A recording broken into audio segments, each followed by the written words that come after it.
યાત્રાધામ અંબાજી ખાતે આગામી ભાદરવી પૂનમના મેળાનો 1 સપ્ટેમ્બરથી 7 સપ્ટેમ્બર સુધી ચાલશે। આ મેળામાં આવતા લાખો પદયાત્રીઓને શાંતિ અને સરળતાથી દર્શનનો લાભ મળી શકે તે માટે દર્શન આરતીના સમયમાં ફેરફાર કરાયો છે તેમજ દર્શનના સમયમાં પણ વધારો કરવામાં આવ્યો છે।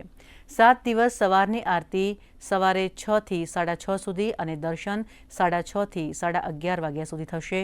આ વખતે ભાદરવી પૂનમને ચંદ્રગ્રહણ હોવાથી ભાદરવી પૂનમને અંબાજી મંદિરમાં બપોરે 12:30 વાગે રાજભોગ ધરાવ્યા બાદ મંદિર બંધ કરવામાં આવશે।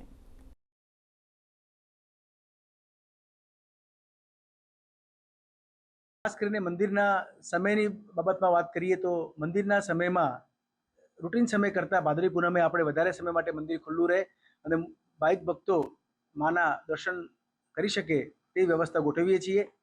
મંદિર સવારે 6 વાગે આરતી, જે પ્રાતઃ આરતી સવારે 6 વાગે થશે અને સવારે 6 થી રાત્રિના 12 વાગ્યા સુધી મંદિર દર્શન માટે ચાલુ રહેશે। વચ્ચે બપોરનો જે શણગારનો સમય છે એ દરમિયાન મંદિર બંધ રહેશે। આમ ઓવરઓલ સવારે 6 થી રાત્રે 12 વાગ્યા સુધી ભાદરવી પૂનમના જે મેળા દરમિયાન મંદિર દર્શનાર્થીઓ માટે આપણે વ્યવસ્થા કરીએ છીએ।